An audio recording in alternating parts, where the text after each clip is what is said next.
Hello বন্ধুরা, চলে এসেছি সংস্কৃতি তরণ চ্যানেলে আরেকটা নতুন ভিডিও নিয়ে। বহুদিন বন্ধুরা ভিডিও দেওয়া হয়নি, একটু ব্যস্ত ছিলাম কাজের মধ্যে। সামনেই তোমাদের ওয়েস্ট বেঙ্গল এসএলএসটি আছে, তাই আমার তৈরি করা কিছু হ্যান্ড নোটস যেগুলো হয়তো তোমাদেরকে দিলে তোমাদের কাজে লাগবে, সেই জন্যই একটা ভিডিও তৈরি করা।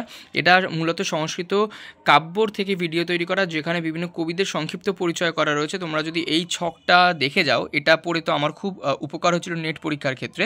তো তোমাদের ওয়েস্ট বেঙ্গল যে এসএলএসটি যে কাব্যের পার্টটা আছে, সেখান থেকে তোমাদের অনেক সহায়তা হবে আশা করা যায়।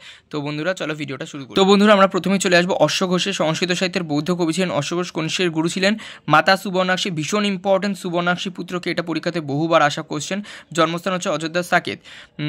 অশ্ব ঘোষের কৃতিসমূহ কি? বজ্রসূচি, মজান, শ্রদ্ধত পাদশাস্ত্র, সূত্রালঙ্কার, কল্পনা মণ্ডিতিকা, সারিপুত্র প্রকরণ, বুদ্ধচরিত। বুদ্ধচরিত মূল রচনাটি 28টি স্বর্গে রচিত হলেও সংস্কৃত পুঁথিতে 1 থেকে 17 স্বর্গ পর্যন্ত পাওয়া গেছে। এবার দেখবো আমরা বন্ধুরা কালিদাস কবিত্ব শক্তি লাভ করে ঘরে ফিরে বলেছিলেন অনাবৃত কপটম দ্বারম দ্বেহি। তিনি তার স্ত্রীর উদ্দেশ্যে বলেছিলেন अस्मिन् कश्चित् बाघ विशेषः। এই अस्मिन् দিয়ে হচ্ছে গিয়ে अस्ति হবে, এটা अस्मिन् নয়, अस्ति कश्चित् बाघ विशेष, कश्चित् দিয়ে कश्चित् কান্তা বিরহ গুরুনা, এটা শুরু করেছিল। বাঘ বিশেষে দিয়ে বাঘার্থ বিবহ সম্পৃক্ত অস্তিত্বর দৃশ্যাম, ঠিক আছে, এইভাবে শুরু করেছিল। কালিদাসের কৃতি হচ্ছে দুটি মহাকাব্য কুমার সম্ভবম 17টি স্বর্গ, টিকা হচ্ছে অর্ধশত মানে 50টি, রঘুবংশ 19টি স্বর্গ, টিকা 40টির অধিক, মল্লিনাথের সঞ্জীবনী টিকা ইম্পর্টেন্ট ভীষণ বন্ধুরা দেখে রাখবে। দুটি খণ্ডকাব্য কি কি কালিদাসের?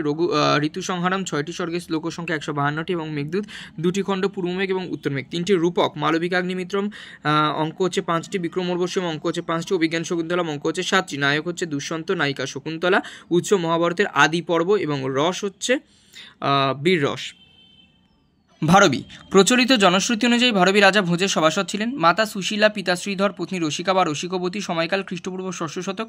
রস হচ্ছে বীর রস। রচনা কিরাতার্জুনীয়ম 18টি স্বর্গ। উৎস মহাভারতের বনপর্ব, ভীষণ ইম্পর্টেন্ট বন্ধুরা, স্বর্গ সংখ্যা এবং উৎস এটা দেখে রাখবে। টিকা হচ্ছে 30টিরও অধিক। অবন্তী সুন্দরী কথা অনুযায়ী ভারবী বিষ্ণুবর্ধনের সভাপণ্ডিত ছিলেন। বাতাসে ভাসন্ত পদ্মের পরাগজালকে সোনার ছাতা কল্পনা করে ভারবী ছত্র ভারবী বা আতপত্র ভারবী আকারে ভূষিত হন। এই দুটো হচ্ছে তার উপাধি, ভীষণ ইম্পর্টেন্ট। এবার দেখবে হচ্ছে মাঘ পিতামহ হচ্ছে সুপ্রবোধের, পিতা হচ্ছে দত্তক, পিতার উপাধি হচ্ছে সর্বাশ্রয়।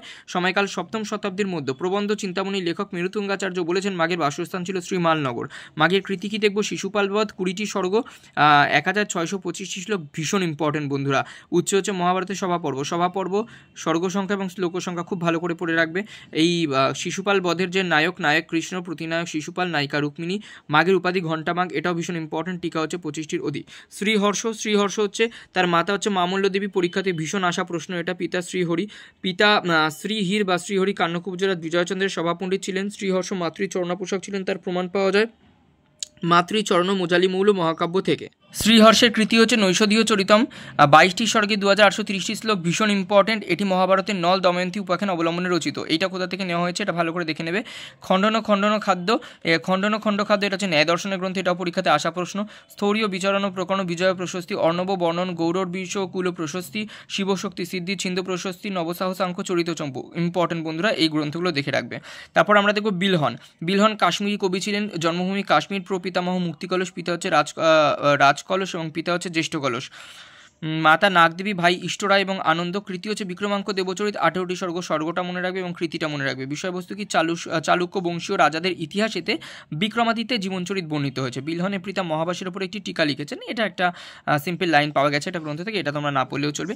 এবার আমরা বন্ধুরা আসবো নাটকের পর গদ্য কাব্যতে। দেখো দণ্ডী 3টি গদ্য কাব্য রচনা করেন। একটা হচ্ছে দশকুমার চরিতম, কাব্যাদর্শ, অবন্তী সুন্দরী কথা। পিতা হচ্ছে বীরদত্ত, মাতা গৌরী। এই দুটো পয়েন্ট ভীষণ ইম্পর্টেন্ট। দশকুমার চরিতে 10টি কুমারের বর্ণনা আছে, 2টি পরবর্তীকালের সংযোজন। দশকুমার চরিতে 2টি ভাগ, একটা হচ্ছে পূর্ব পিঠিকা, এটা হচ্ছে উত্তর পিঠিকা। অবন্তী সুন্দরী কথা একটি অপূর্ণ গ্রন্থ।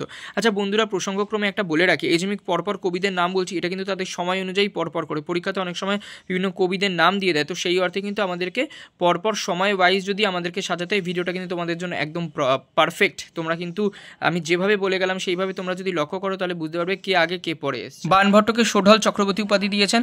পিতা হচ্ছে চিত্রভানু, মাতা রাজদেবী বা রাজ্যদেবী। বাণের কৃতি হচ্ছে হর্ষচরিতম, হর্ষবর্ধনের জীবনচরিত। এটি সংস্কৃত সাহিত্যের সবচেয়ে প্রাচীন আখ্যায়িকা, ভীষণ ইম্পর্টেন্ট। এবং উচ্ছ্বাস 8টি উচ্ছ্বাস, এটা তো বহুবার পরীক্ষাতে আসা প্রশ্ন। পুষ্পবতী বংশে জন্মগ্রহণ করে প্রভাকর বর্ধন, তার স্ত্রী ছিলেন যশোমতী, তার 2টি পুত্র এবং একটি কন্যা ছিল। পুত্র রাজ্যবর্ধন, হর্ষবর্ধন, কন্যা রাজ্যশ্রী। মৌখরীরাজ অবন্তী বর্মা জ্যেষ্ঠ পুত্র গ্রহবর্মার সাথে রাজ্যশ্রীর বিয়ে হয়। এবার আমরা দেখব কাদম্বরী। কথাসর ইচ্ছা করে মূল গুণনাটের বৃহৎ কথায় বর্ণিত রাজা সুমন সেনের কাহিনী অবলম্বনে কাদম্বরী রচিত। বাণভট্ট কাদম্বরী পূর্বার্ধ রচনা করেন, এর উত্তরার্ধ মানে তিনি পুরোটা রচনা করে যেতে পারেননি, তিনি মারা যান। তারপর তার উত্তরার্ধ বা পরবর্তী অংশ রচনা করেন তার পুত্র ভূষণ ভট্ট, পাঠান্তরে পুলিন্দ বা পুলিন্দ্র বা পুলিন্ধ। এবার আমরা দেখব ভাস। বন্ধুরা ভাস ভীষণ ইম্পর্টেন্ট। ভাসকে নিয়ে অলরেডি আমি আমার চ্যানেলে একটা ডিটেল ভিডিও দিয়ে দিয়েছি, তোমরা যদি দেখতে চাও সেখান থেকে দেখে তোমরা ভাস সম্পর্কে সম্পূর্ণ তথ্য নিতে পারো। এখানে আমি মোটামুটিভাবে ভাসের একটা পরিচয় দিয়ে দিচ্ছি। উপাধি হচ্ছে ধাবক, সময়কাল খ্রিস্টপূর্ব 6ষ্ঠ শতক থেকে 1100 শতক।